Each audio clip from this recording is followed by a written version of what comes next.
Bonjour à tous. Pour ce tuto de recyclage de chemise du chéri, vous avez besoin d'une chemise, d'une paire de ciseaux, d'un mètre ruban, d'épingles, d'un crayon, d'un ruban élastique, d'une très grande aiguille, de fils, d'une aiguille ou d'une machine à coudre.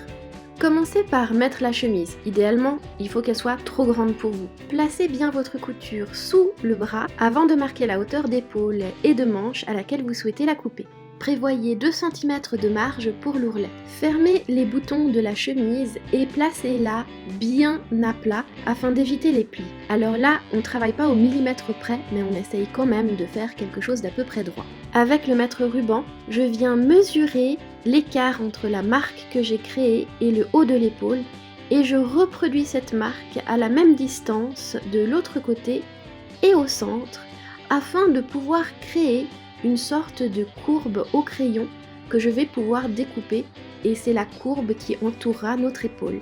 Allez hop, au ciseau, j'enlève donc les épaules et la nuque de la chemise et je viens également, comme vous le voyez ici, couper les manches. Alors je coupe la première, à peu près là où je pense être juste, et j'utilise le bout de manche restant pour couper de l'autre côté à la même distance. C'est à vous de choisir si vous voulez des longues ou des toutes petites manches. Je prends ensuite mes épingles dont je vais me servir pour créer mon petit ourlet. Je vais retourner les bords une première fois, puis une deuxième fois pour créer mon petit ourlet que je viens maintenir en place à l'aide des épingles. Et je fais ça sur tous les bords de ma chemise que je viens préalablement de découper. Et je bloque également ainsi la boutonnière de la chemise puisque je ne m'en servirai plus pour ouvrir la chemise.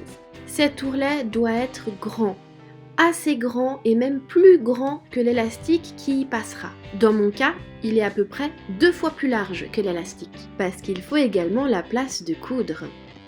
Je couds la chemise, toujours à l'endroit, et en fait j'enlève les petites épingles dès que j'arrive à leur niveau pour éviter de leur passer dessus. J'aligne le bord de mon pied de biche avec le bord du tissu afin de coudre droit.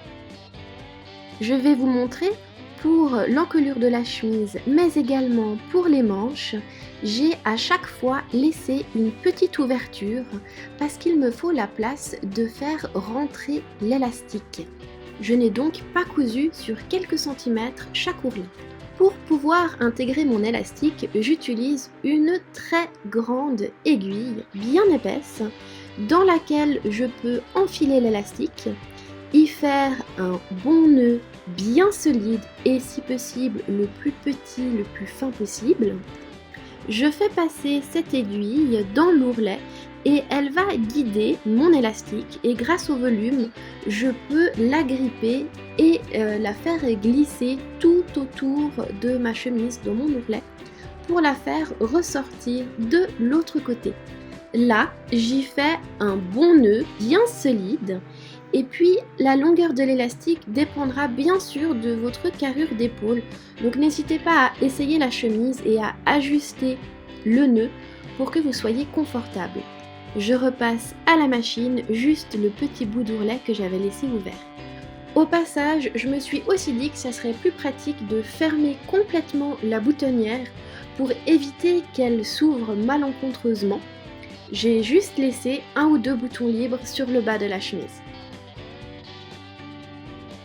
Et voici ma toute première chemise de chéri transformée en haut et j'adore le côté romantique mais aussi super confortable de cet habit aux épaules nues qui sera absolument parfait pour ce printemps. J'en ai fait une deuxième en lin avec le même petit effet bohème. Ce qui est chouette, c'est qu'on peut recycler des chemises de différents tissus et motifs et jouer avec une hauteur dans laquelle on est confortable. Je vous fais des bisous et je vous dis à bientôt dans la prochaine vidéo.